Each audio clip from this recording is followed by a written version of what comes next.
The Smiling Faces podcast is now sponsored by Tyre Spot, the Northeast's leading tyre supplier with branches across the region.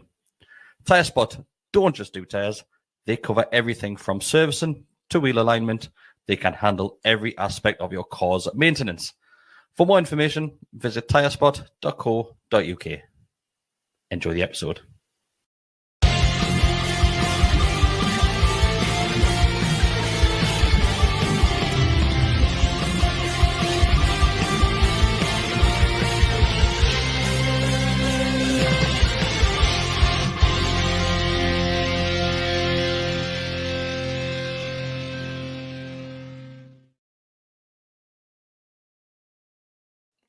Hello, everybody. Welcome back to the Smiling Faces podcast on the GallowgateShots YouTube channel. Besty, are you all right? I'm trying to make the flag on and see them move. All right, okay.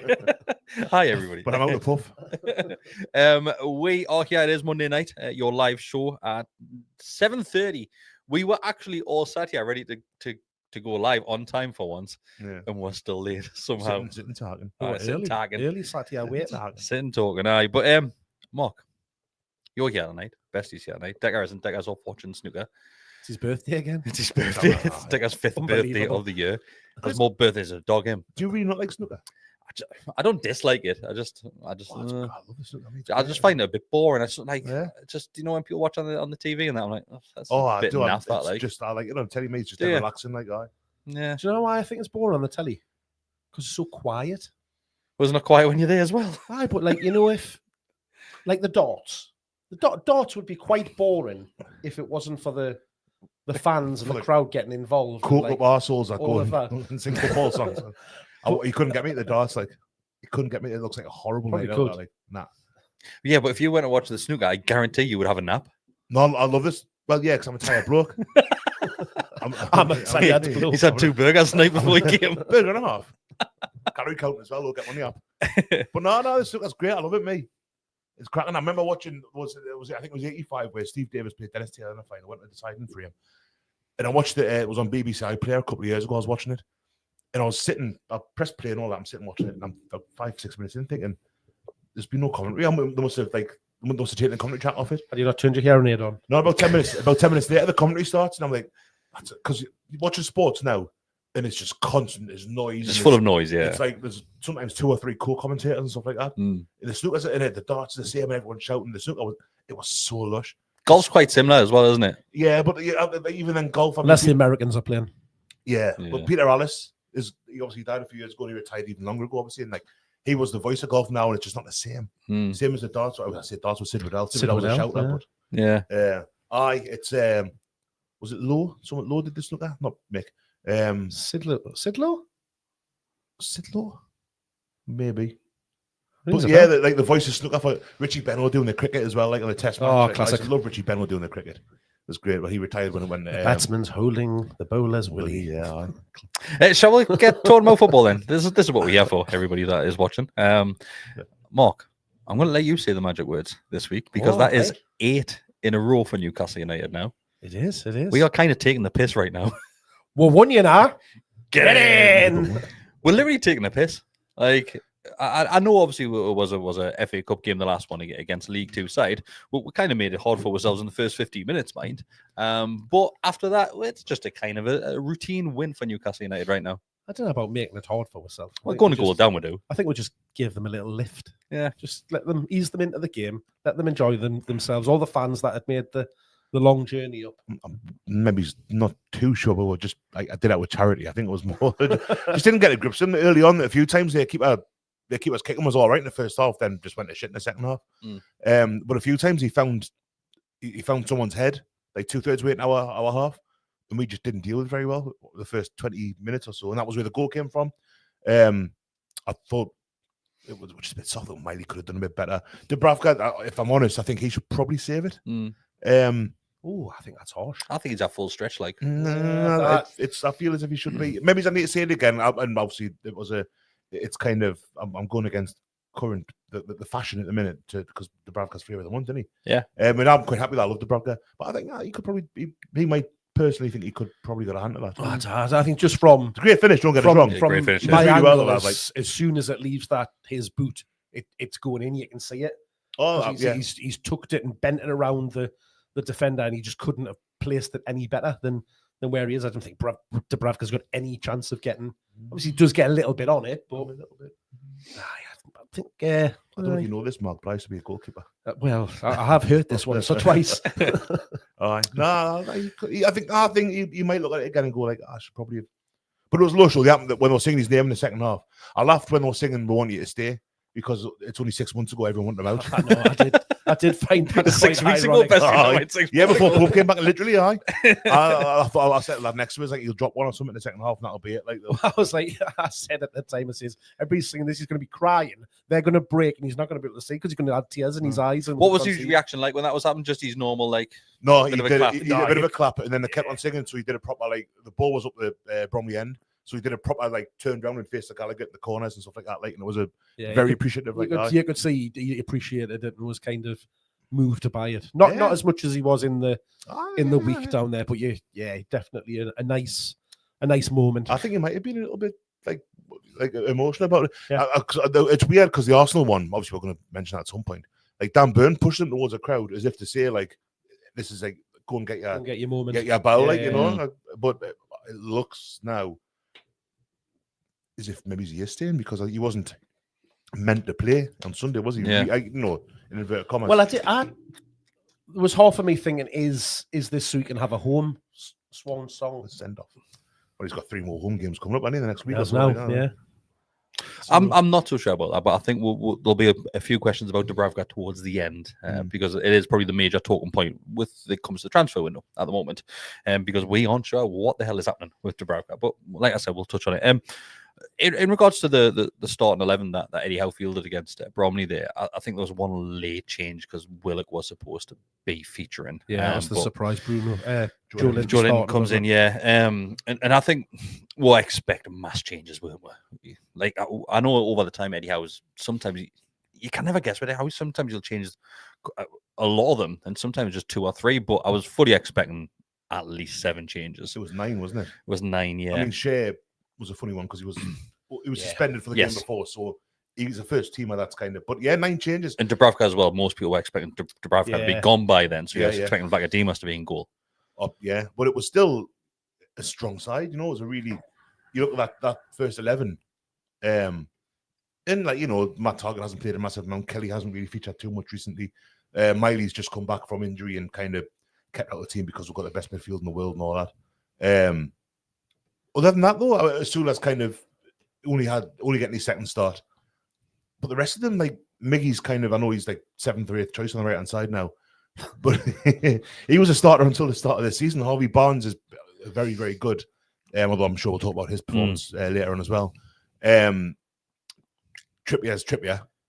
So it's still a really strong starting lineup, that with a great bench as well.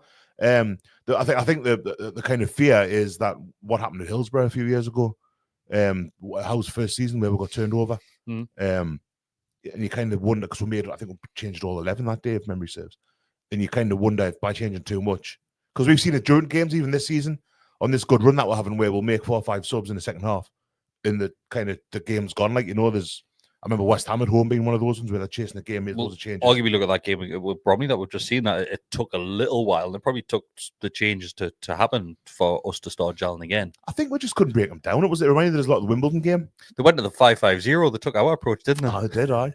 But we're just better than Arsenal. As soon as they went 1 up, they just went to 5 at the back, and then we just. But they did, like it's what you kind of expect against when you're playing a lower league team is they're going to come and they're going to have a real good go at you. They did all right, I thought we're fine. I thought like the 2 fullbacks in particular, I thought were very bright, plenty of pace about them. The 2 centre halves were absolutely massive, huge. The number 5, massive. Jeez, I mean, you would have made Dan Burn look small. He was massive. The right winger with the bleached hair. Aye. Did he remind you a little bit of that bloke that used to be at London's Burning, John Alford?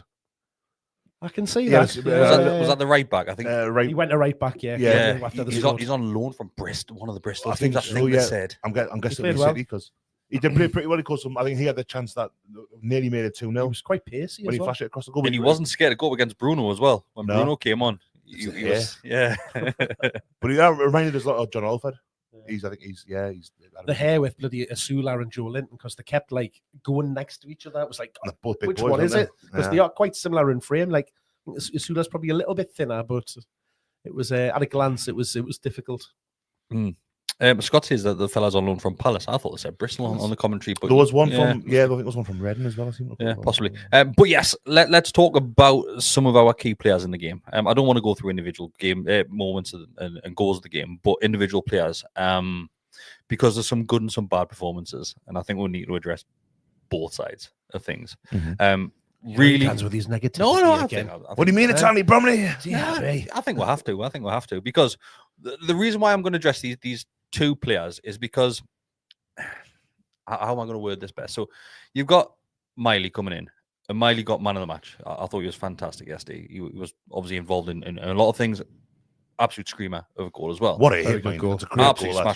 smashes it. And you've got Sean Longstaff, and everybody knows that we're big fans of Longstaff. But do you think that game yesterday, as a one-off game, have you felt as if Miley has now got one over on Longstaff in regards to the pecking order? He played better than him yesterday, but no. You don't think? Nah, I don't think so. I think Longstaff's. Miley was excellent last season when he came in. I mean, he wasn't expected to play at all, I don't think. We had all those injuries. We had the Tonali thing. We had Eddie Anderson's broken back. He would have played more. I think if Anderson had played more last season, he would probably have stayed in the summer. Mm-hmm. And I'm not saying Miley would have been farmed out, but I think it would have been different.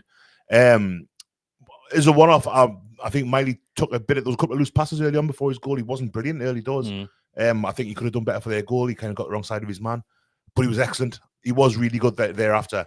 And Longstaff did struggle. Was it? He bounced off his feet a couple of times. He misplaced a few. I think He had a bad game, Longstaff. But no, I think one swallow doesn't make a summer is the expression. Is that right, Mark? There was, and again, I think a lot of the issues that Sean Longstaff has is 100% the crowd. The crowd are constantly on his back. There was one moment, right, and admittedly, it was edge of their box, and Longstaff tried to play a pass across the box to the other side, and it got cut out by one of their players. The groan that went around the ground was ridiculous. Man, it wasn't even a groan. It was the initial groan, and then literally people kicking off left, right, and centre because he misplaced the pass. It was intercepted. Having said that, was it one pass or was it numerous passes? It was one pass. This was one pass. This was one pass. Not 2 minutes later, Lewis Miley did exactly the same thing. You could hear a pin drop. Well, Tonali did it a couple of times in the second half. He played one for a throw, and he overhit the pass by a good 30 yards. He went out on the far side. And none of people. And I'm not saying, but it's Tonali's a better player than Sean Longstaff. There's no one's. Nobody's denying that. Yeah. Nobody's doubting it. But Longstaff absolutely gets the short end, from the crowd. He looked like a player that was playing with the world on his shoulder because of some of the. Yes, he didn't have a great game, but the reactions that you were hearing in that stadium. Hey, I'm going to come on to him and somebody else. Miggy. Yeah. The thing with Longstaff, right? And in fact, I'm not going to repeat myself and say blah, blah, blah. Everybody knows our thoughts on Longstaff, apart from Dagger, who hates him. That's why he's out. That's why he's out. That's why we're sitting down this That's why he's out. I'm just the way I'm thinking about the fact that Miley's came in and Miley's kind of, would you say he was taking over the Tonali role? He's sitting a little bit back, wasn't he? He was, yeah. So he's came in, then he's done a job and done very well at that. Yes, we know the opposition, right? So we can't look too far ahead of it. That's one game. Longstaff's came in, and Longstaff's kind of got a bit of a point to prove at the moment, because not just with the fan base as well, but to see where he is in the pecking order with Newcastle. We're not obviously the middle three now because it's cemented and the fantastic, the best the world's ever seen. But where does that leave Longstaff now?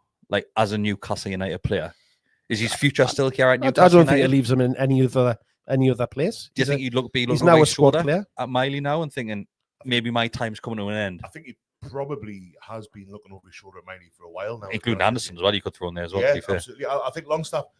What's Miley 18? So it might be Miley's still a young lad, Longstaff. 27, 28, 10 years old, I think. Is he that old? Yeah, Longstaff. Longstaff's, yeah. I'm sure in the comments he'll be corrected if I'm wrong there, but I think Longstaff I don't think he's 27. So I was thinking 26, 27. Yeah, I don't think he's any immediate kind of threat. I think Miley's on the bench every week, isn't he? Longstaff's on the bench every week as well. And I think Longstaff, because of the experience he's got, would be the one that Howe calls upon. Certainly the rest of this season, probably next season as well. I think Miley will be his replacement. I think Longstaff will go in the next couple of years, and Miley will come in. I mean, you never know what the midfield looks like in 2 years' time because teams sniffing around players all the time. So, I think it's hard to say. It's hard to forecast when you're looking at. We don't know. Are we going to be in the Champions League or going to be in the Europa League next season? That has an effect. If you're in the Champions League, you're more likely to keep the likes of Bruno, who's getting all his late 20s. Tonali's like phenomenal, and people notice stuff like that. I think if we're in Europe, that's the point where you get that solid set midfield every year, and that's when maybe Longstaff might get farmed out, and Lewis Miley kind of takes his place. Maybe eventually takes the place of if Bruno goes, if Tonali goes, if Joe goes. Or he's a different player to all three of those. But I think that's when he kind of, if he has a regular place in the team, it's got to be when that happens, I think. But yeah, I like Longstaff. I think I don't think he's positioned in the squads in any danger in the next, certainly before the summer. I think he would always be the first. If it's him and Miley on the bench, I think Longstaff comes on first 9 times out of 10. Experience, knowledge of the game, the way. But I think Lewis Miley will be an absolute talent, no doubt about it. Even seeing him coming at the weekend, you can see he's starting to fill out. He seems to have grown an extra foot, and he was always quite a big lad anyway. I think he's been stealing Joe Linton and Usula's supplements. Like he's could be an absolute unit. He looked good, but there's still a lot of raw elements about his game. He's great when the ball's in front of him and he's got it. He can kind of protect it, but to Besty's point, from their goal, I don't know whether it's his frame and stuff like that, but he's quite awkward for him to turn and get back in defend. That's the bit that's not quite there. He hasn't got that kind of almost yard of pace to recover, which will come with playing more games, getting more experience, finding himself in the right places and stuff like that. So I think a couple of years down the line, he will absolutely, if he keeps developing in the way that he has so far, he will be some player. I think that's right. I think we look at Lewis Hall last season. Lewis Hall wasn't good enough to play. Dan Burn was picked ahead of him, and it's Eddie Howe sees Dan Burn and Lewis Hall in training every day and makes that decision based on what he considers the benefits of playing either to be. And now Lewis Hall, at the age of 20, is the best left back ever. Ever. I fully agree. Exception maybe of Wayne Quinn. So Lewis Miley's still 2 years younger than Lewis Hall. So I think that's why I think. I mean, he's excellent. Lewis Miley for me, such a talent. I've seen nothing about his game that I think he's really deficient in this, that, or the other. To Mark's point, and Mark's right. It's different. Quite often it's different when it's me and you in it because I'll be fighting about something now. I used to have found something. Like Miley. He's gangly, he will, and he's a big boy. He's going to fill out. He's going to be a big lad. He's like Joe Linton-esque. Tonali's a big boy as well. Like he's going to be an athlete, and when he's still growing. You know, that's the thing. He's 18 years old. He's still got the 3 of us. He's still got just the wrong places. He's still got a good few years of growth and I kind of hormones. Disagree to a certain point. You know, I think as the season goes on, I think we'll see more of Miley than what we will of Longstaff. You reckon? Hard to gauge, innit? Because injuries and stuff like that. Yeah. I just the reason why I'm saying it is that in these moments where you get the opportunity against, especially in the cup games, you get an opportunity against a team from a lower league. You want these players to come in and do a good job because that's kind of their stage in that moment. I think Miley came on yesterday and absolutely nailed it. Gets his goal. Man of the match performance. What a goal, by the way. It was a great goal. Then you're looking at an experience, and we keep on saying Sean Longstaff experience. He stunk the place out yesterday. Like he wasn't great. Those are his performance and Miggy's performances and Barnes' first 45 minutes because he got subbed off at half time, didn't he? He was injured apparently, Yeah. Was that protect them? Because the 3 of them were those are your senior players against a League 2 side, and you're thinking, like, that wasn't great from them, like. And have a young lad like Miley come in and run the show. Yeah, but again, Miley is he's probably more in the mindset of those Bromley players of that, because he doesn't regularly play, and he is wanting to go out there and put a show and show what he can do. Whereas, should Miggy not want to do that? Should Bonds I not want to do that? I think it's clear that Miggy in particular, his future is no longer on Tyneside. So it's in those situations it goes one of two ways. You either just go through the motions of trying. I honestly don't think Miggy was that bad from the way that you're kind of positioning it. Wasn't great, but stinking the place out. Maybe it's a bit rich. But I don't know. I think it just Miley probably had more to prove. The fact that he has been out in the injuries, he hasn't had any opportunities to get on the pitch and show what he can do. And yeah, he's a player that excites me, because you can just tell already 5 years down the road he'll misplace a pass in front of the Gallowgate and everybody will kick off and go wild at him. Billy Geordies. So I just think yesterday I thought I think Longstaff didn't do himself any favours, and I think that's the issue. I think because the fan base, like I said, it's already on a knife edge with Longstaff, and he is targeted quite a bit and scapegoated. Like you've mentioned, the underhit pass, and like you mentioned, it wasn't the only one. A lot of them did that, but Kelly did it a couple of times. Yeah, but a few were trying to get Bruno the ball. Did it a load of times. Bruno did trying to that outside of the foot pass that he did try to do 2 or 3 times, and none of them came off. But it's Bruno, it's fine. I think what we did see though yesterday, overall we'll get the result, and after we get the equaliser, that's our game. I think they're burned, absolutely gone. Yeah, second half particularly, you could see them just wilt. Been to that many games before where we don't get the equaliser, and that first half lasts like 20 minutes, and then the second half goes on and on and on and on. But it's not good enough. Yesterday, as soon as Miley scores, and then it helps getting a penalty right at the start of the second half. That goes in, and then it's like, well, it's how many, But still, for all, listen, I don't want to kind of disrespect Bromley. It took 2 world-class goals and a penalty to get the win. They're impressive. All of the goals were very good. Theirs was good as well. Yeah. No, it was a good game. They brought loads of fans as well.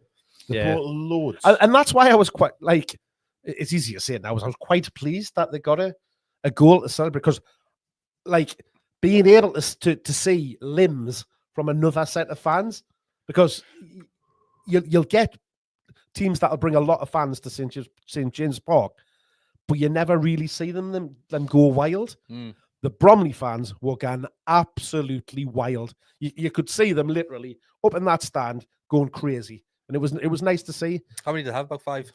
I think it was just probably. They did and I think the home ground only holds 5. I'm sure it looked like yesterday was 5,000. They had the hole at the top of the. There was one. It was only the one section that didn't take. Just where they put the barrier. Yeah. So I can see them from my seat. I normally can't see the away fans. Yeah. Wait, unless there's loads of money or something. It was literally up, not to the bend. It was one section back from there. So they only didn't take one section of the full away end. Andy Woodman, completely complimentary again. So all weekend, every chance he was getting, he was mentioning Newcastle United fans and how it's disgraceful how the media portray at times as well, which was good to hear. But one of the players I do want to talk about, somebody that really impressed me, didn't get the full 90 minutes, which I was shocked about. Do you know who it's going to be? Asula. Yeah, I was devastated he went off. He keeps getting better, doesn't he? You know this, since the first game that he played for us, I've liked him. There is 100% a player in there. We're not used to the way he plays, and he's not used to the way that our team play, and that's because he's not getting any minutes within there. He's obviously only doing it in training and stuff there, but his movement is excellent. He loves to pull onto the back shoulder of the defender and then make his way along the lines. He likes to get in between defenders. The amount of again, I've said this every time he's played for it, the amount of times he goes to make a run between the defenders and nobody passes him the ball. I think the only thing that I can criticize him for is, and this is probably because it'll come in time, I think he goes looking for the ball a bit too much. Yeah. He just drops back, and similar to what Isak does, but Isak gets it, the moves. But I think that's because he's not getting the ball. Yeah. Where he there was a load of times where it either needed just a ball over the top or a ball in between the defenders. We did it for our first goal, The ball was played into him between the two defenders, and he was away. And he did brilliantly to get between them and take the ball around the goalkeeper. Wow, it's a great tackle.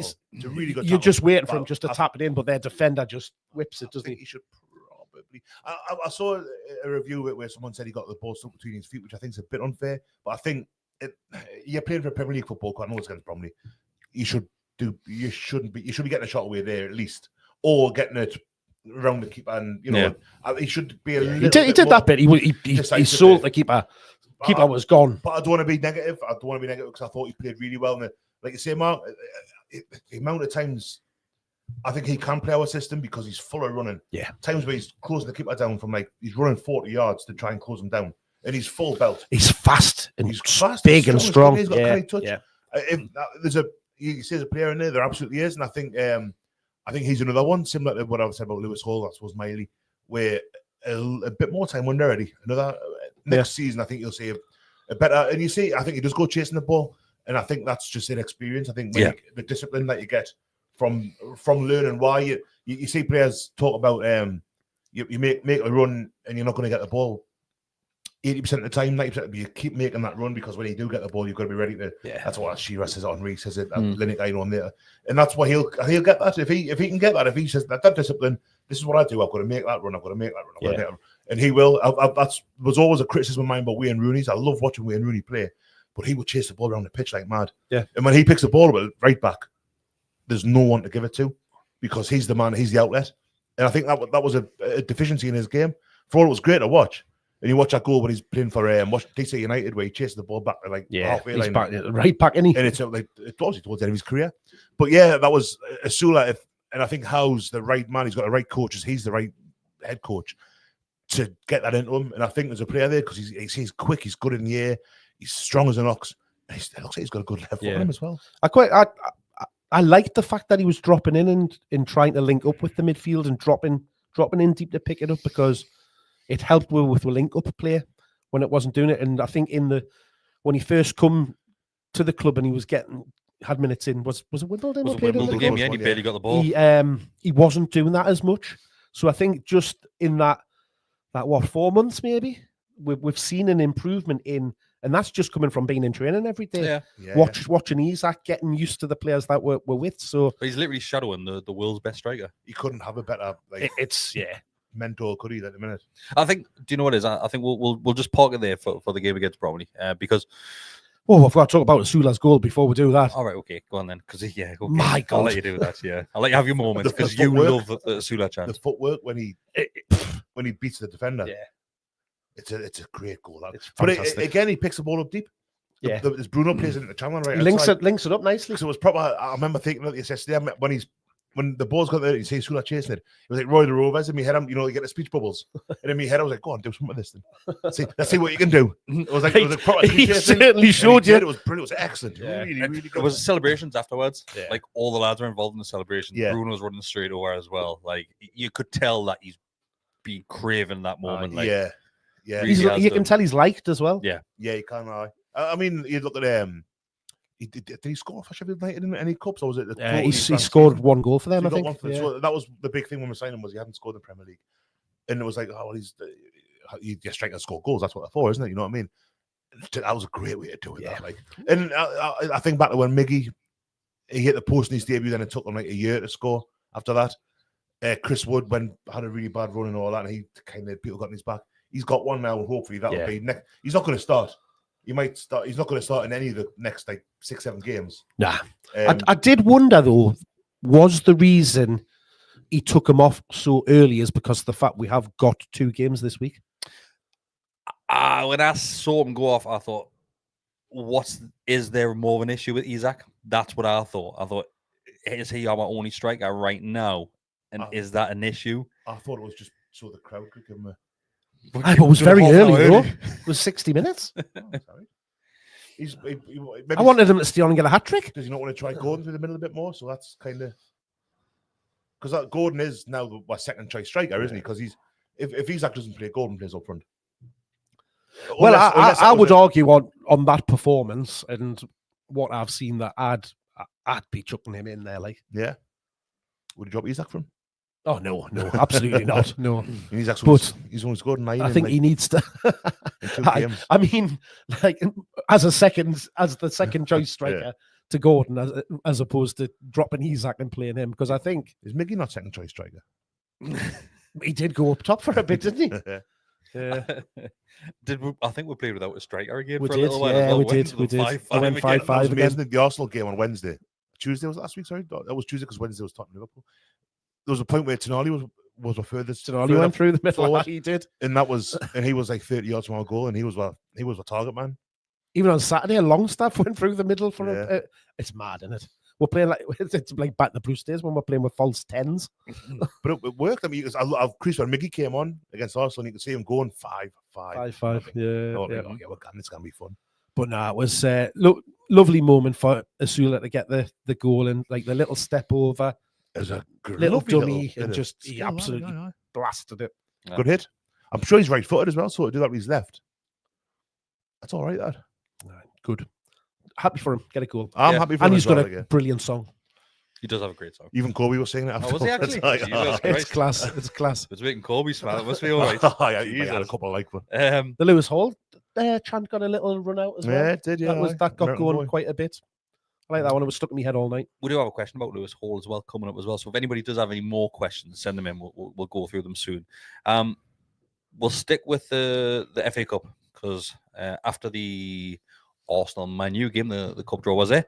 And How bad is Riyadh penalties? I didn't watch it. did you see how he What ran to the was side he of the doing? goal? He was diving before the actual player Wasn't he? was even near the ball taking it. Doing reverse shield. It was ridiculous. I'm like, will you just stand still? Ridiculous. I've not seen any of it. All I've seen from that game was my mate at work's a Man U fan, and he was telling us that Kai Havertz is a big out cheat. I was like, well, I know that. And then he showed us this video of Kai Havertz purportedly being a big out cheat, and I was like, well, I don't know. I can't tell. But he is a big out cheat, so. But yes, Newcastle United. Jules says a thought on the next draw away. to Jules will Birmingham. be happy. It's down in her postcode area. So yeah, we've got an away trip to Birmingham. But, yeah, I would. Yeah. Last time we got them in the FA Cup, I was there at the St Andrews. We drew 2. I think Seb Larson scored for them. Then we got to be 5-1 in the replay at St James's. That's not. We lost the cup. We won't have a repeat of that, will we? We Because lost there's no. the League Cup there as well. And Darren Pearce seems to call about late 90s. So I've got a great record of Birmingham in the Cup. Full of hope, yeah, Bestie. Honestly, I was walking out the ground yesterday and I was behind. There was a couple of like older lads in front of us. I mean, yeah, actually. And one of them turns to his mate and goes, "Why they made hard work, that, didn't they?" I'm like, eh? It was a perfectly competent. Aren't you? It might, if anyone's watched the first half hour of this, they might think that we think that as well because all he's done compared to Longstaff. At least he's not wanting how out this week. But it was a perfectly competent, like, look at Wimbledon. They made hard work at Wimbledon a few rounds ago. But I thought yesterday was, they got the goal sat back and we were too good. Yeah. So I was perfectly happy with it. But yeah, Birmingham. Didn't need to get out of second gear, really, did we? Nah. Birmingham's going to be a bit hard, but they're League One. Top of League One. Yeah, well, yeah. I mean, Birmingham are a League One side in like, it's like on loan, isn't it? They're not going to be there for long because they're a good, Birmingham are a good sized club. But we are the 5th best team in the football World. in the world. Yes, so On current form. well, you know, in the season to date, You current don't caveat that. current form are the best team in the country, except for Forest maybe. So it's a harder game, but I think you go there and if you get knocked out by Birmingham, I mean, no disrespect to Birmingham at all. If you get knocked out by them, then it's a shock. Mm-hmm. You know. Yeah, of course. I think we'll go there with confidence. I mean, if We'll 8 wins in a row, definitely doesn't have give a you confidence. stronger team. What look have we got if the cover run of form you're not having Well, going in that thing? but there's a now, big- just beaten there's a Arsenal There's a big 2-0 at gap. there. It's you know what like a game with Arsenal on the fact that we've got to wait a month to play them. That is ridiculous. But what are your thoughts on that? 'Cause that's Anything- horrendous. That like It's because of Champions League, isn't it? It's outrageous. It's mad because 6 weeks, I think it is, between the 2 games. It's a huge amount of time. ridiculous, Arsenal got like yeah. 10 games in that Yeah. time. And I mean, that could work in our favour. I We've think got 6 it or worked 7. out where they had 7, we had 5. That's where it worked Yeah. because they've got a couple of Champions League games thrown Yeah, in there yeah. as well. They also play Man City a couple of days before. They've got I'll tell you what, they won't have They won't an have FA a Cup game. Yeah, I thought. Oh, yeah, wait, when is the Birmingham game? Is it before the second leg? Or? They mentioned in the chat earlier. I think it was the first week in Feb, wasn't it? Aye, it's not. So it might be the week before. Might be the week. Yeah, possibly. Yeah, I know why it's happened, but it's not right. I mean, it's meant to be a fortnight, 3 weeks at the most between two legs like that, and have it 6 weeks, and then the finals March the 16th. So that's another 6 weeks on top of that. Basically, it's more than 2 months until the League Cup final, and we've only got one more game. And it's this whole, and it's annoying because the way that they've done the Carabao Cup this season is 100% to protect those clubs, and the fact that they missed one of the rounds, they brought them in, they then gave some of them home ties. Yeah, that was shite. They seeded them. They've done, they kept them apart. They've done everything that they possibly can to ensure as many of those get through. Having the teams in Europe not play. I mean, that's been the case for 20 odd years. That's been for a long time. They've done that, where the teams that are in Europe don't play in the round that the rest of the Premier League come in. The third way. But I agree with the home tie was a new. The home tie thing and the hot and cold ball stuff. That's really poor. I don't like that at all. And it is market right. It is the kind of try and it's protecting that brand in it. It's the same as anything. So that's why you get seasons in the Champions League now. Why were the Champions League years ago when we were younger, Mark? When it would just be you got drew against who and after like an old man here, you got drawn against who you're drawn against. And if it meant you got Real Madrid in the first round, then you take a chance. You might have a run at the final where you play like I don't know. Like, well, look, you go back in 2000 when we had bloody Juventus, Juve, Feyenoord, Barcelona, Juve. Like you had to do it the hard way. We did it. I mean, even the first time one, who was it? No, the first time was Barca, Feyenoord, and Kiev. John Beresford scored in both games against Kiev. Didn't he score in Kiev and then yes. Who do we play in Germany? Leverkusen. That was the next time round. Right. The first we had Leverkusen into Barca, and we had Juve, Feyenoord. And I think was it Kiev in that group as well. Juve, Feyenoord, I think it was. Yeah, but that was it. That was, but even that was seeded. It was the same as last year when we went in. Yeah, because I mean we were in Europe more regularly back then. Like last year, it was seeded and we had the worst draw in the world, and we were still qualifying until half time. Still should have. Because you brought up the word balls, Bestie. Hello. You said balls. These shorts are all right, aren't they? Just about. Arteta. Hey, you've got shorts on tonight as well. I do. Arteta had a bit of a moan about a certain ball. Oh, yes. Decker admitted in our WhatsApp group, because people that watch us on a regular basis, Arsenal. Decker's got a bit of a soft spot for Arsenal. He's gone back on that now. So Decker's said that he hates Arsenal. That's because Arteta's a prick. Hates Arteta. Or Arsenal becoming the most hated team in the Premier League. If it's not us, it probably is them, yeah. It is Arteta. He's going down the Mourinho route of he'll blame anything but himself and his team. He's blaming the ball. And Klopp went that way as well. Yeah, I was going to say he'll not blame Klopp. Klopp did go that way. But Arteta did.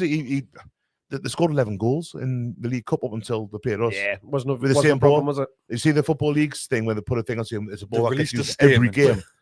But that's what Arteta does. He gets people talking about that instead of talking about, well, your selection wasn't very good. Good deflection. Your team wasn't so good. It was what Mourinho used to do. I don't pod you did it. He would blame fucking science and he would blame like Nottingham Carnival. Wind. Mm-hmm. He blamed all kinds but it's what they do. It's instead of just taking the responsibility or getting people talking about something else. He's quite happy to be thought of as being that like weirdo. As long as he's team up, and he was normally on the field yesterday to get the Man U player sent off. Do you see him tapping his watch at the end of the hour game? Doing that. There's not a team in the league takes longer set pieces. Well, Arsenal have picked up the most yellow cards, the most cautions this season for time wasting. Yeah, it's and that's probably our fault because ever since Arteta, ever since we shithoused them and really stuck it up them. When he moaned on about the dark arts and all that thing,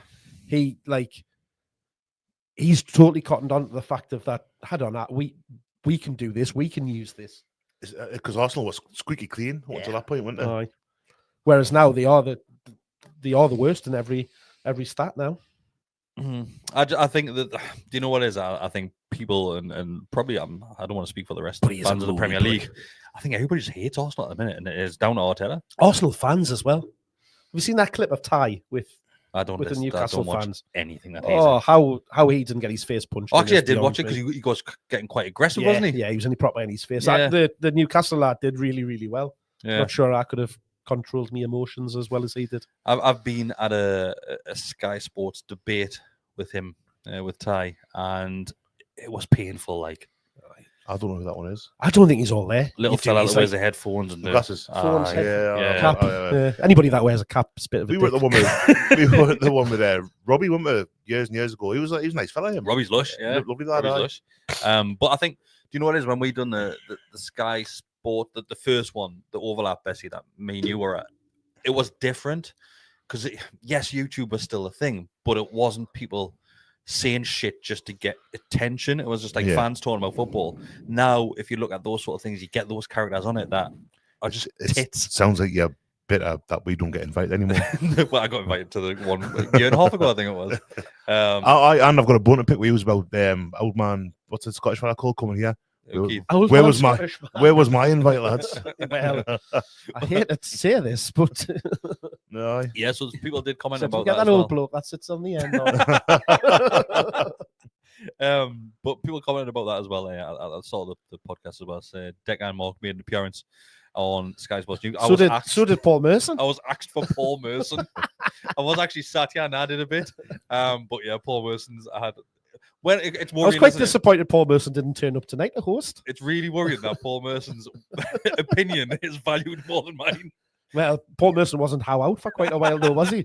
No, that's true as well. He's like like in though, isn't he? So Paul Merson was here as well. Aye, in the car park. Jesus. But yeah, it was nice. But they've done a little feature about Isaac and Tonali was the main feature on it, wasn't it? So yeah, he just came across well, really well. And the studio looked bloody fantastic in the background. Because you tidied up beforehand. I did tidy up, yeah. Look I lovely. guess I would tidy it up. Shall we go through some questions? Oh, Okay. Send some questions in, everybody. First one is from Toby Shop. That says, how good is Lewis Hall? He also says 50 plus England caps for this boy if he keeps going. Is that all? I would say more than Well, that. 50 plus. He's the only left back that we'll have at the minute, isn't he? Pretty Oh, much. there's other Chelsea. Chilwell. No, was the other one of Chelsea who played the other week? Because Chilwell's always knackered, isn't he? Like Luke Shaw, beg pardon's like wrong side of 30, he's always knackered. Trippier was left back at the last Euros and he's retired now, isn't he? National team. So yeah, Lewis Hall for me. Wish he would retire from corners. Oh, here he is. For me, Lewis Hall, I don't see anybody unless he gets injured taking the left back spot from him for, well, you can't look too far because I never heard Lewis Hall 2 years ago, so I can't say like, oh, no one's ever going to do it. But the form he's in, in a good team as well, you know, he's excellent. Him and he did well for England when he played from the other week as well. I don't see any reason for him not to get 50 plus at the moment. Yeah, He's pretty fantastic. Good. Tino as well. Tino's been excellent. Tino's kind of almost feels like he's gone under the radar a bit because Lewis It's Hall's probably been that because good. Hall's doing so good on the other side. And he's basically just stealing the spotlight from him a little bit. They're so dependable, the pair of them. What's that couple of 21 and 20? Combined age is younger than me and you. Future. The pair of them, 41 years between them. They're definitely the future, not just of Newcastle United, but England as well. Like, yeah, if we keep on going the way we are and keep on improving and we're getting Europe every year, and those two will be a massive part of it. And we were saying in the summer, I was saying in the summer because I was right about things again, that if those two get Botman and if St. Gay, Botman's 25 now, just turned. Yesterday was his birthday, actually. His birthday. birthday, Sven. Well, all the best, Sven. Like that's your defence for 5 years, ain't no bother. Yeah. You know, like form, injuries notwithstanding. Those two, I'm so impressed with them both. And it stands to reason. It kind of speaks volumes that Trippier's not first choice right back anymore. Yeah. And it there's not been a big drop off. Yeah. They're different players, Tino and Trippier. You know, Trippier's there's still Trippier stuff Trippier does that Tino can't do. Probably stuff Tino will never be able to do. But the stuff Tino does that Trippier can't do. You know, he's better on the ball. I think he's quicker. He kind of dips in and all that. Like he likes going on a little adventure across the middle of the He field. loves that, Tino like, as good well. Like, diagonally. Trips normally stays on the wing, doesn't he? He's been watching Kyle Walker, inverted fullbacks. He just goes on a little mission. Yeah. Anyway, he ends up. If the pair of them can stay injury free, keep developing in the way that they are, have a good run, there's no reason why they can't go on to have very, very good and long careers both here and with England. Hopefully. Obviously, there's a lot more competition on the right side than there is at left. Well, there is, but then you say that. I mean, Trent isn't really a good fullback. He's a wonderful footballer, don't get us wrong, but he's not a defensively he's suspect. Isn't he? Yeah. And let's remember, they flirted with the idea of him in midfield.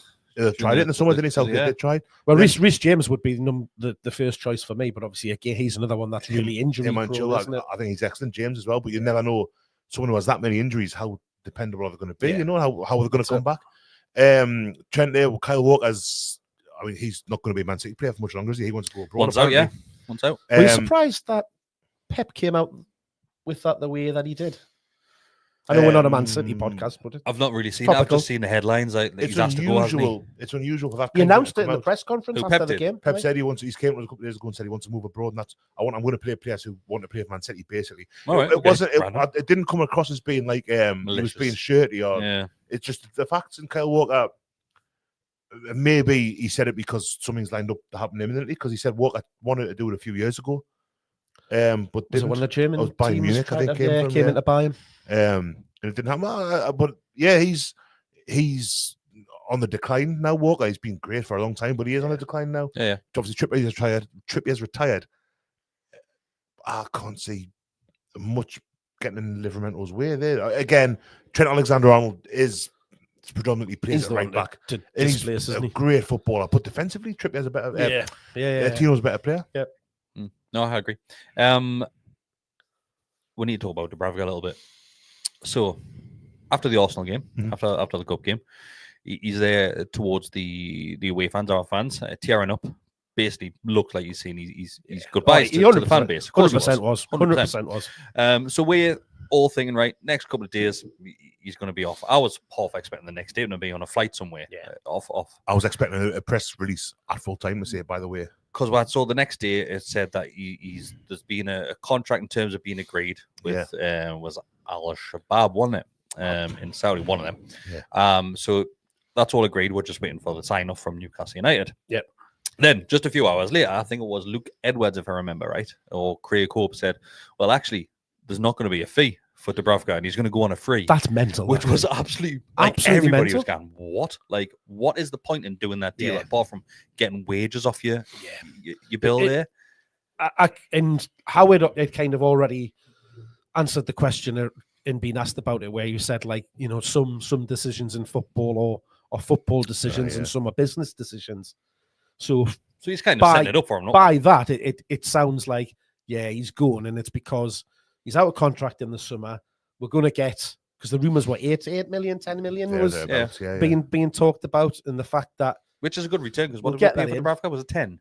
I don't even think it was as much as that, was it? Was it not? Because was he not third choice keeper? It is. It's Potter. Second choice at Spotter, wasn't he? He was on loan. We got him on loan to start with.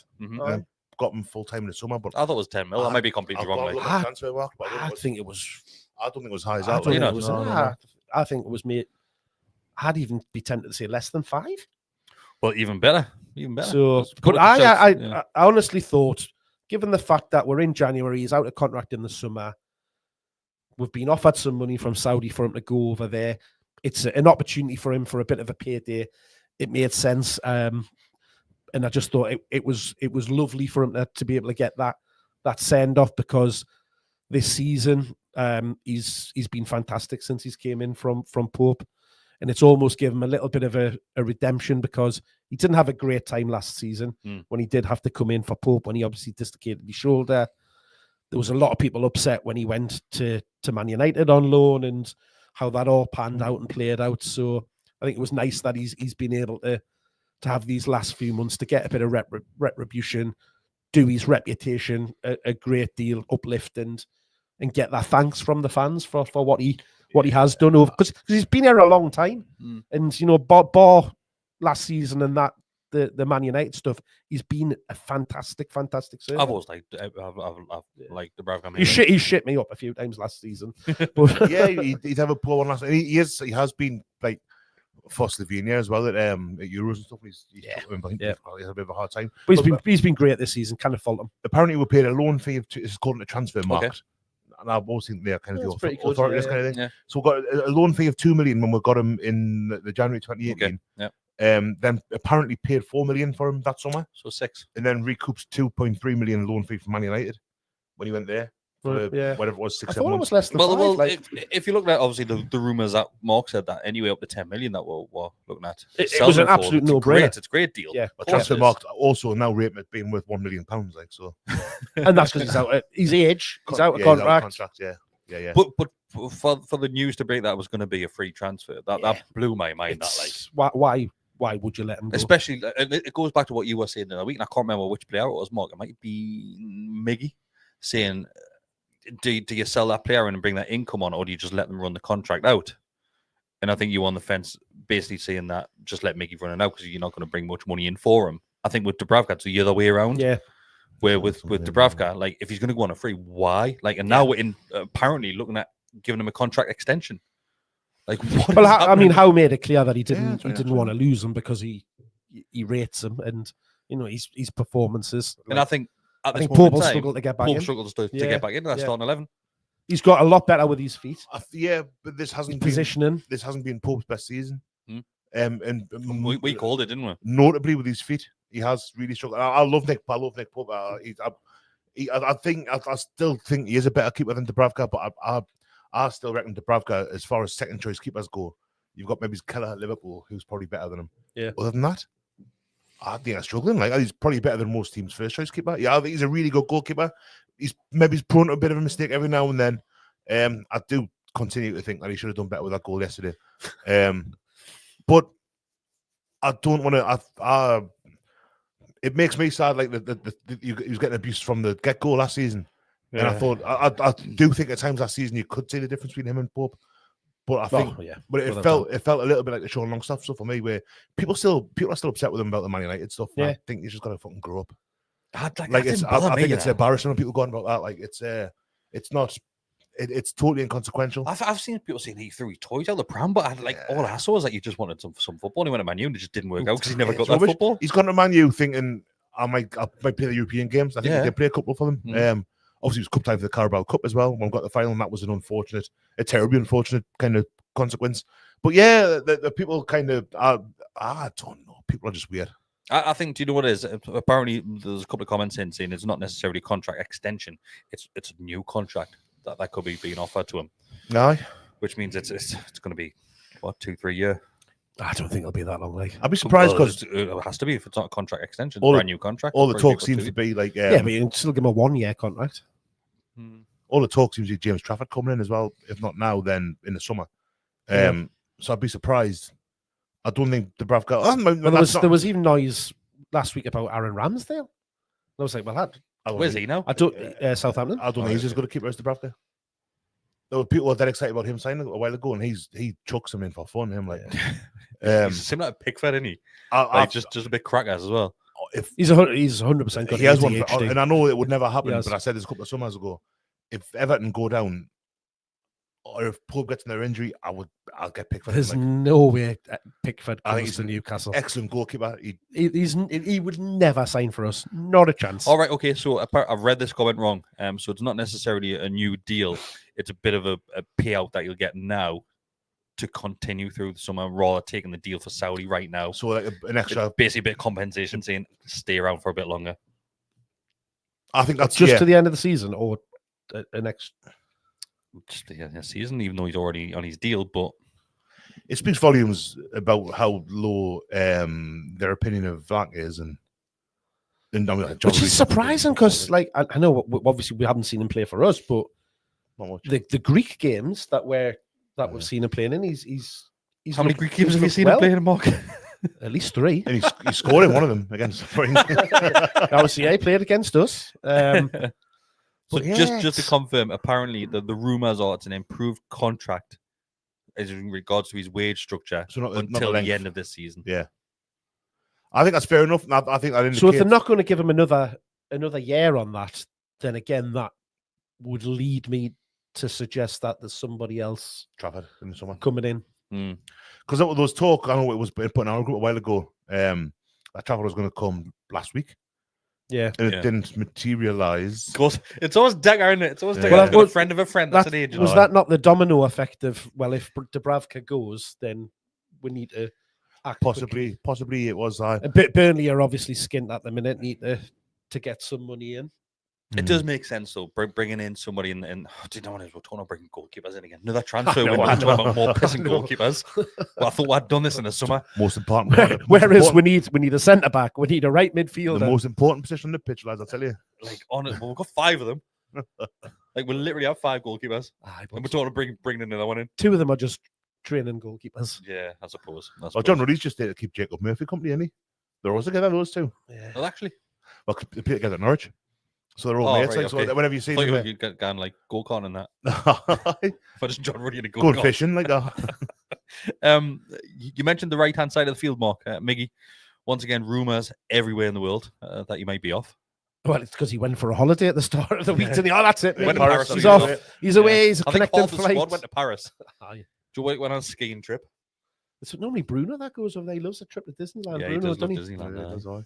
But it's again, it always gets the silly season though in January, doesn't it? As soon as we get to the January 1st, that transfer window opens, and then the daft rumours begin. This Miggy saga is running its course now, though. Yeah, it has to be. Is he out of contract in the summer, or have I made that up? I don't think he is. 2026.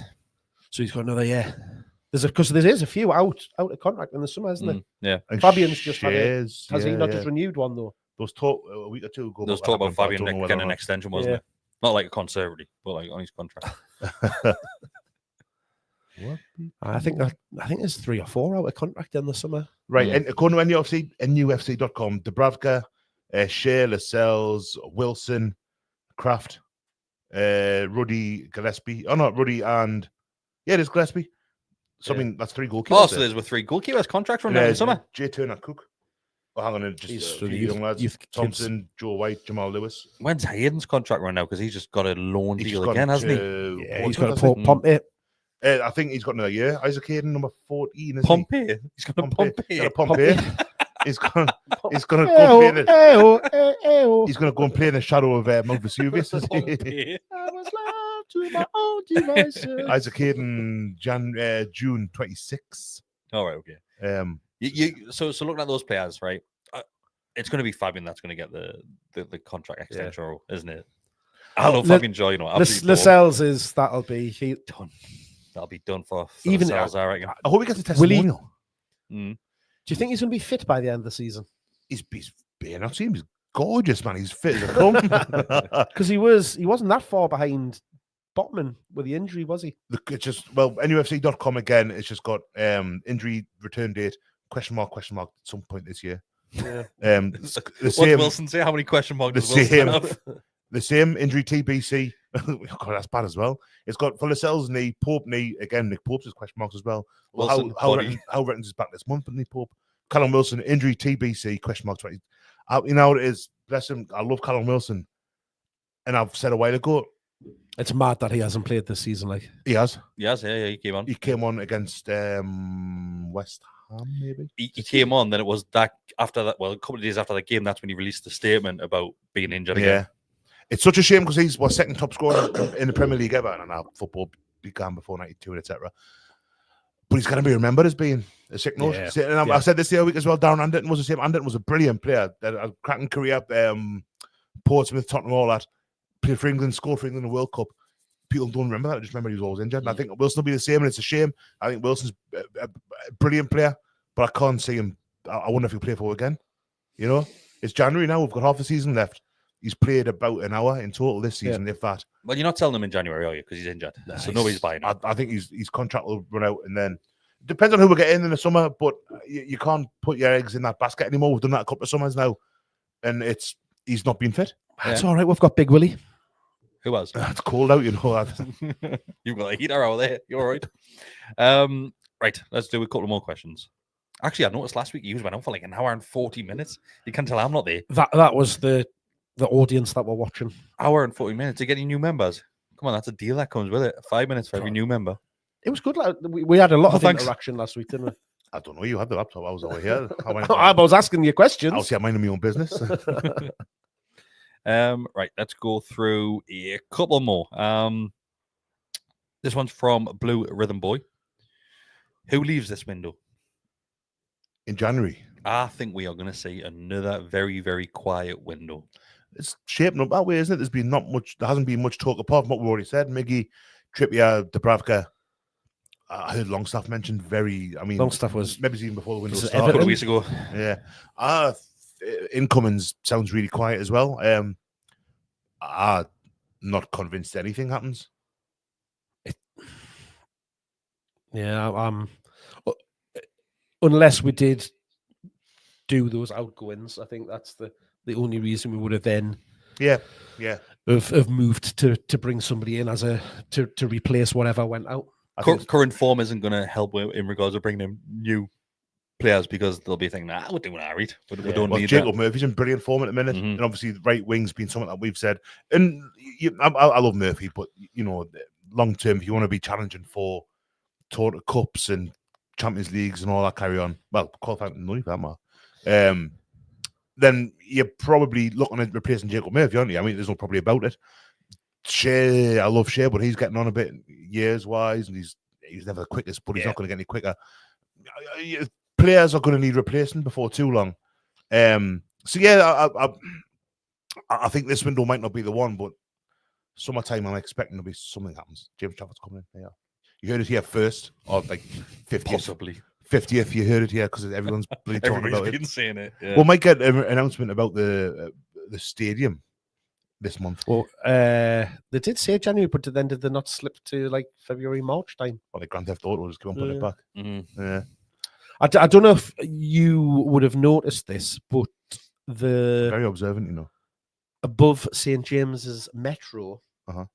remember there used to be there's a hint for you, there used to be the big concrete billboards and all of that kind of thing, like What, opposite hexagonal opposite Shearers. behind the food bank. Yeah. Gone. Have they gone there? I didn't notice that. Gone. I Oh, don't have know. they? It's been Demolished going off them. for quite a while, Yeah. hasn't it? Completely demolished. And I noticed today they've started, there was like load of tree surgeons there, people with chainsaws and stuff, Loads of poly mass trees knocking murderers. about. like literally just clearing Leatherface. all of the Is that right? the garden that was like kind of on top of it. So It was done actually. there's, there's definitely With something chainsaw. going on there. Like, Yeah. so Would you rather stay at St James's or move elsewhere, Mark Walker? so back when I did my survey No, that we all got around, yeah, secret meetings. the Any ground secret and all- meetings? Yeah, no, everybody got sent the Yeah, but you the went back to survey secret thing. meetings as well. Season ticket holders. Was it Yeah. members or was it just season ticket holders? Wasn't it? Was it both? Members and season tickets. Yeah, I was firmly against moving. I wanted to stay and stuff like that, and I do still want to stay from a legacy history point of view, but it makes more sense to move. Chris. I'm the same. I think you can't really answer the question without realizing what the future holds for her. Because the only reason why we're looking at moving is because of PSR, really, and the restrictions that we're under. Because let's be honest, we do need a multi-purpose stadium if we're going to bring money in. Yeah. And for fine well, we're going to probably steal everything from them lot down the road when it comes to gigs and things like that. If we do have a stadium where you can have like sort of music and concerts and things like that on. Not just Sam Fender every couple of years. Yeah, not just Sam Fender, yeah. But personally, I'm the same as Mark. Ed Sheeran, he's If- been there. I think it's already, he was there for what, A while ago, wasn't it? Let's go now. Yeah. So I think if you could extend St. James's Park, then ideal. But yes, you can extend it to a certain degree, but you're still not getting the extra income apart from season ticket holders and more tickets available. And for fine well what will happen. They'll put the extra 6,000-7,000 seats or something daft like that. It was rumored. It wasn't a huge amount of seats. Yeah, That it's they could St. James's, extend it if you by. do the Gallowgate, yeah. Well, it's just a Gallowgate, isn't it? Couldn't They're the extend it same and put a level huge- 7. And they'll just build another corporate or extend the corporate. So it's probably not going to go to your average match day fan. For the most part. So you might get 4,000 or 5,000, maybe slightly fewer than that. Mm. I'm the same as you lads. I would much rather stay at St James's, but it's mainly for sentimental reasons. Agree. Yeah. Yeah. When you look at like how long it takes to get in, it was crap again yesterday. And where I get in, my turnstile is a wall that kind of bottlenecks.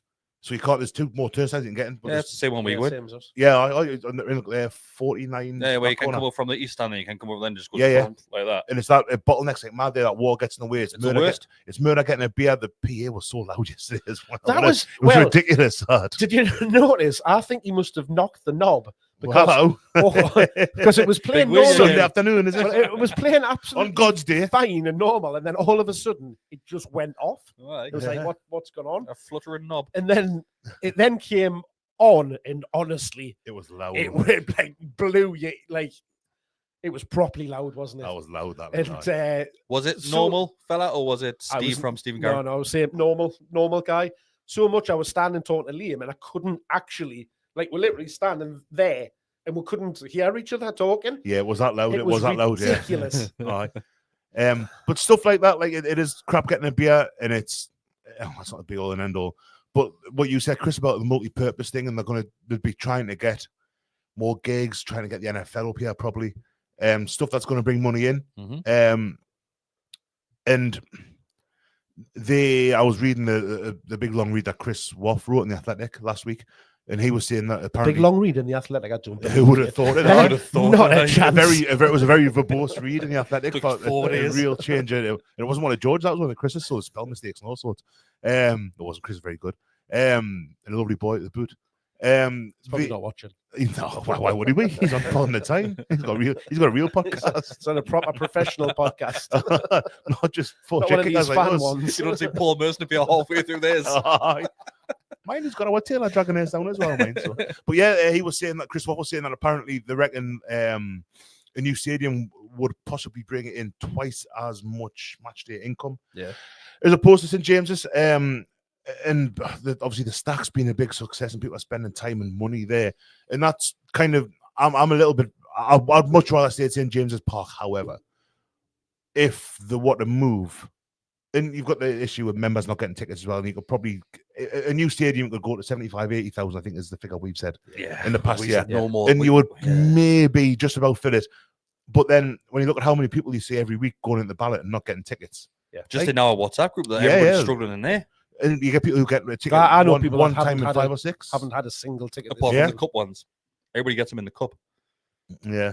Well, I don't Apart know. from Even Don't know anybody else got Arsenal, one in yeah, Arsenal. even Actually, I think Dasmo got one, didn't I he? think with the obviously he did, Arsenal the cup scheme, it's reduced massively the amount because people don't want to risk. Like if we do Well, that's get the thing, through in the is- Carabao, It is the risk, isn't it? Isn't it interesting as well that if we get to the final and it's an if, but it looks likely because, but it's 6 weeks. Well, we'll not go there. It's an if, but we've had exactly the same route to the final as we had in 2023, where we started off in the away game, had loads of home games, and then a two-legged, you've got one away game. Yeah. So the criteria theoretically could be identical, where you've got the 6 different pots, but there's that many but more it people, won't be as you because of say. the cup scheme. Yeah, Like I'm in a cup scheme. I've been all the home games in the cup, and I'm thinking, well, that's probably true of about 25,000 season Exactly. ticket holders. whereas last time it was maybe 10,000. It Yeah. was fewer, 'Cause far people fewer, missed yeah. Because I missed a couple. I couple missed of the Leicester games, and yeah. Palace. I think that was I missed. Well, that's what you had to go down to the threads, didn't you? But I was lucky. I Sure. was in the ballot, the first ballot pot, which I think was pot 4. Didn't get one, and then they rang us back and Oh, said, yeah. "By the way, Mr. Best." Yeah, So like, yeah, and I mean, truth be told, I can't guarantee that had it not been for that kind of fear, I would have been there yesterday. Yeah, it's Yeah, pure yeah. scaremongering. That's That's what I why mean. we've Yeah, all done it. Yeah. Because we're thinking that's how the club did it last time. If we get there by being completely different, they might Well, put a better points. they'll have to. Well, it was points anyway, wasn't it? So if Yes, you had right, over- okay, That was yeah. part of It's it, but opened it wasn't up, yeah. like because I think I've got 19 points. I've got So something It like was that. points So, and it was cup points history, wasn't it? And if you'd been to all of the It was games the and stuff like that, Tranmere- you went into the different pots. But Yeah. Tranmere that's and the whole Southampton thing. away, If wasn't it? if you're in the cup scheme now, well, you've automatically been whether you've been or not, another story. Unless but you transferred your ticket you to. bought it. Yeah. And So I wonder purchased the ticket. I wonder if transferring a ticket means that No, you it lose it. doesn't count. It It goes to the other person. Just like it's similar to a point. Yeah, no, but if you're transferring the weight, oh yeah. But I wonder if that might come into play because it's a totally unique situation that they find themselves in. So It's an interesting one, and it's going to put a lot of noses out of joint again. I'll caveat that by saying if we get the final. We're not there. Well, 'Cause we're not there. it's only half time. We've all booked the hotels. It's only half time. We'll see. One final question. Oh, actually, Ian's coming in as well and saying, if we get there, Wembley for my stag do. Yeah, so Yeah. it says Ian's stag do in Wembley. Right, so last question. There's been a couple of comments about this. Adam has mentioned this as well, saying a new stadium means away fans will be pitch side. Yeah. Yeah. There was another comment, I can't remember if I've saved it or not, so I do apologize, but somebody else mentioned, oh, there it is. Says, probably not a new topic, but do you think away fans will ever be housed closer to the pitch at St. James's Park? We know for fine well that can't actually get on the pitch side for St. James's Park for security reasons. Health and safety reasons. It's basically the way the concourse is built. we've got that tiny little corner where you can house a couple of thousand, and you can do it that way in the corner where the East Stand bends in the Leazers. Yeah, that's the one. Yeah. They've been there a few times, but they can't go anywhere Smaller else. numbers. Literally, obviously you've got the corporate there now. Where it's because obviously wings, the way isn't it? that the Behind Leazers stand is as well. The turnstiles for level 7 are at the back, so they're separate again.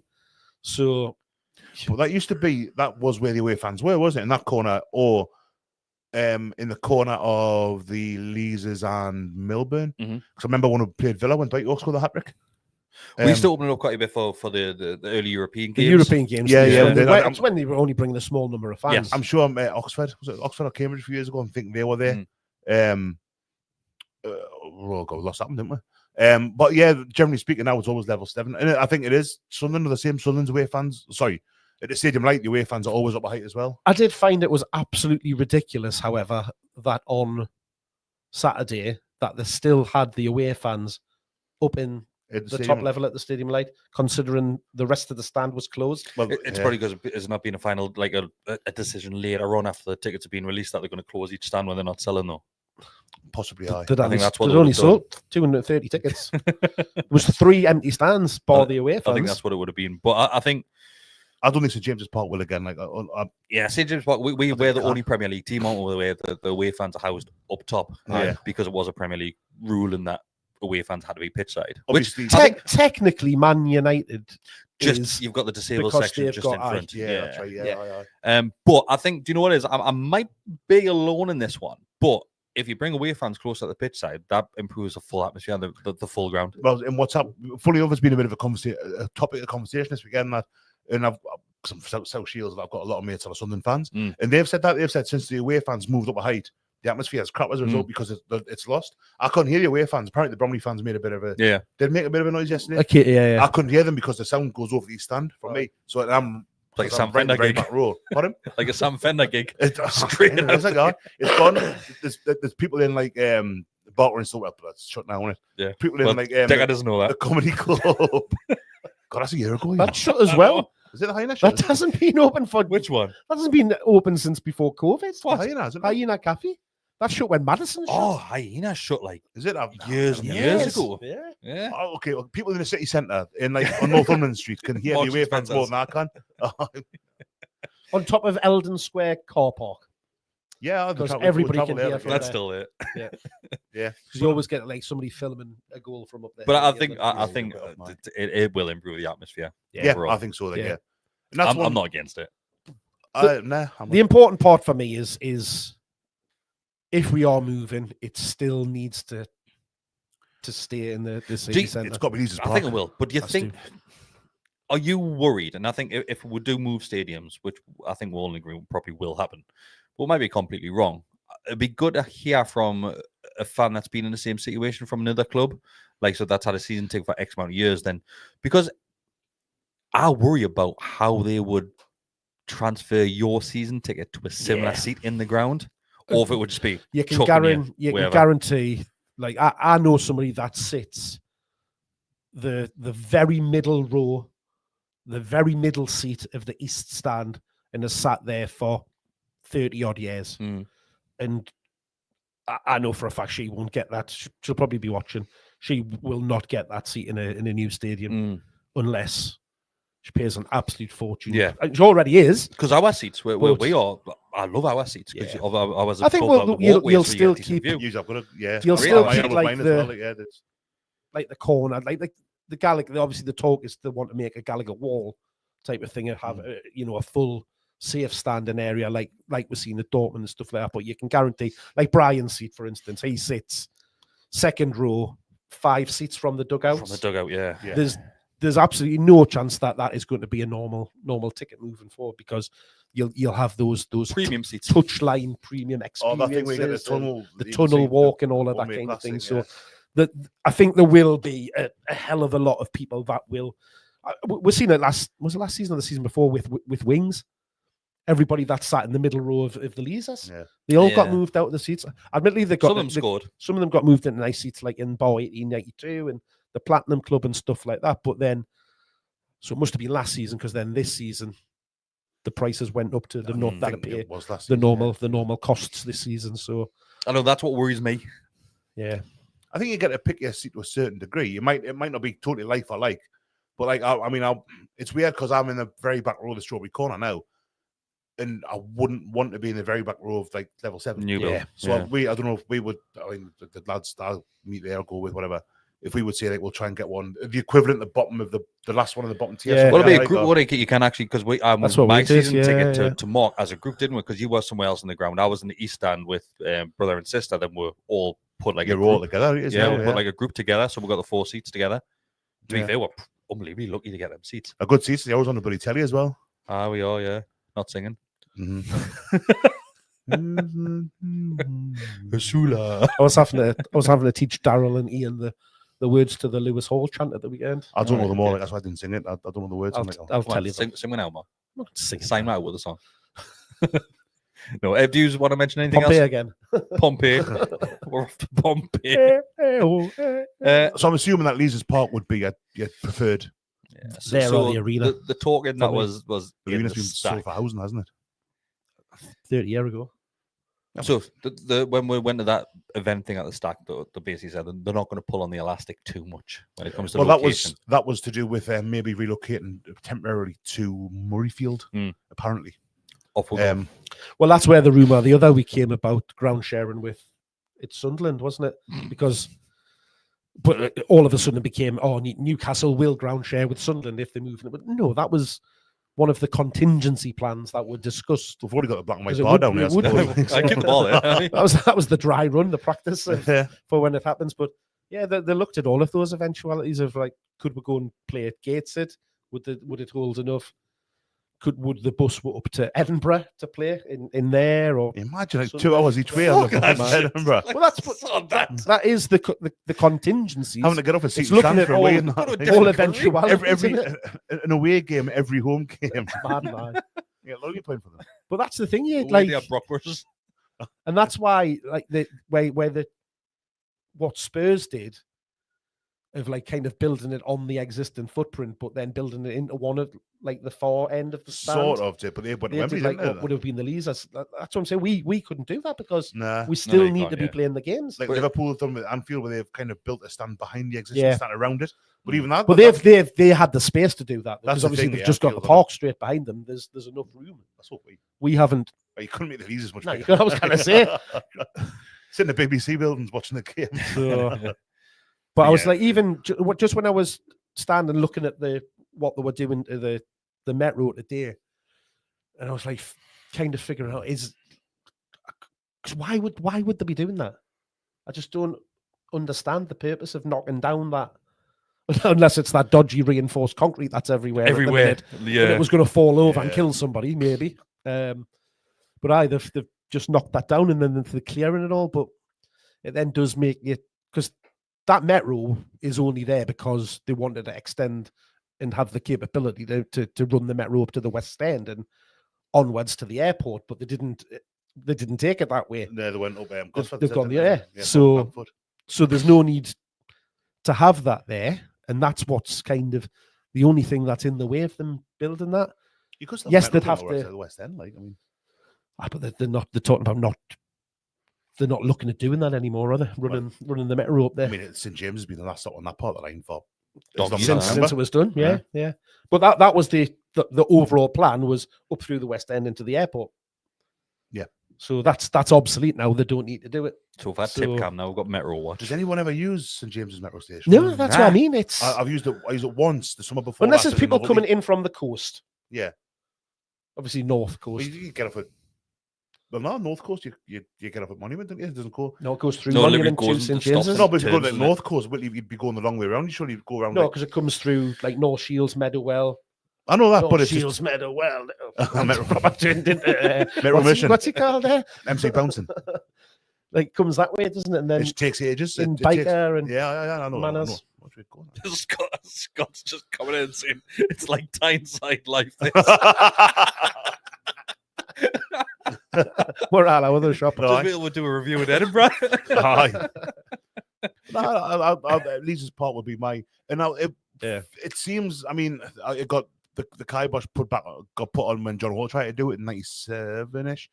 Like, You could build a stadium further up. Leazes Park's desperately in need of a. It's in a bad state at the minute. Like, you could. That light show was build a stadium. I didn't get to go in the end. Poorly. You could build a stadium further up and then make what the stadium is now Winter Parkland. Yeah, well, that's what the rumor is, isn't it? Just basically swapping sites. And then you can build a park around the stadium, like if you've been to Bayern Munich ground, that's kind of all manicured and very pleasant and all that. And I think you could do that. And even Man City, they've done it. Not lose that much in the way of kind of greenery. You know, like there's wildlife stuff as well. You got to take, but then you've got all that land behind that where the cows graze and stuff like that. Well, that's the bit that they're on about building on, isn't it? Which is Leazes Castle, isn't it? I thought it was actually the Castle Leazes. I thought that was actually the park that looked at building. Like the park itself, literally, like that's what I thought. I didn't think we're going as far up as big enough. That was building. It's big enough. Leazes Park's a big site. That was the plan to then build into the Leazes stand.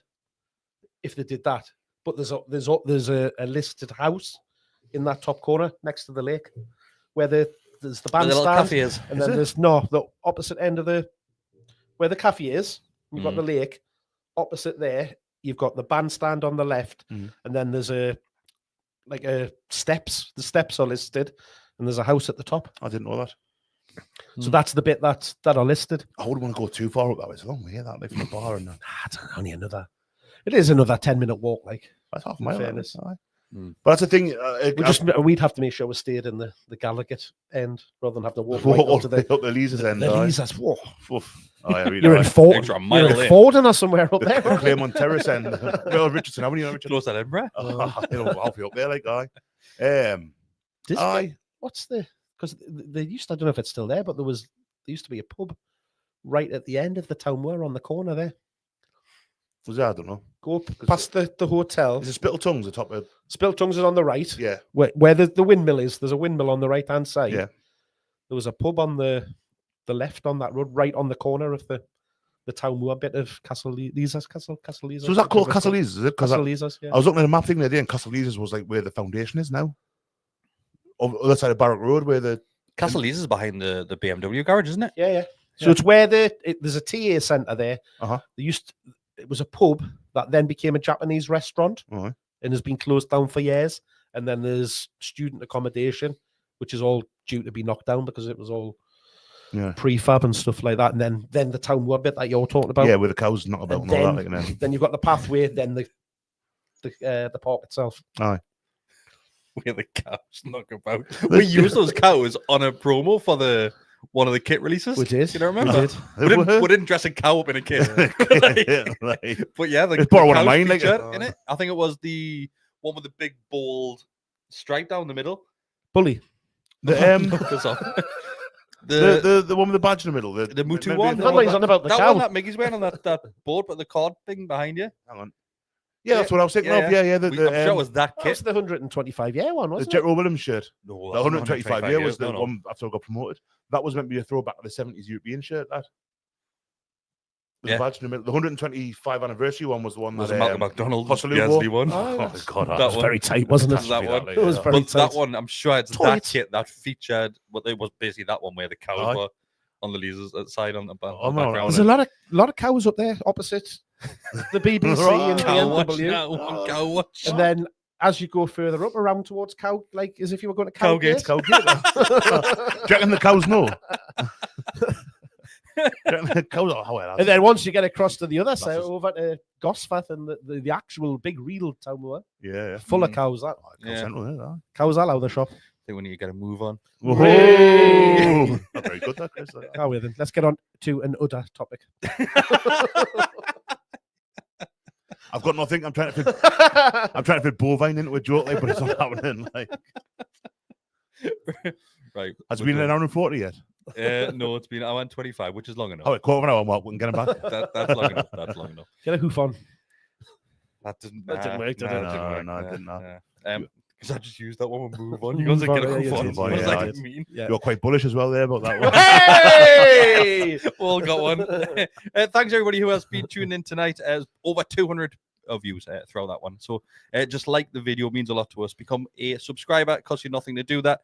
If you do want to give an extra bit back, it is just $2.99 a month to become a member as well. You have a match preview already out for members. So that's there for the Wolves game. we might be doing a match preview with an opposition van for the Bournemouth game. Bournemouth game. Matty is going to take the reins on that one, so we're just trying to finalize a couple of things. So fingers crossed we'll manage to do that one as well. That is if Matty has calmed down after the game with the Man United. Always very good, Matty's podcast. I love Beyond the Lines, mate. One of my favourite ones. Andy did it as well. Andy Burnham was good at it. Andy started it. Yeah. Andy started it. Yeah, Andy was good at that. Guy. What's getting his finger out, Andy? Like he's quiet, isn't he? And he's doing all the match previews. Is he? He's literally he doesn't watch. I don't watch. He doesn't watch anything on this I'm channel. a busy man. Have you seen the Ryan Taylor one yet? Pardon? Have you seen the Ryan? Of course I haven't. No.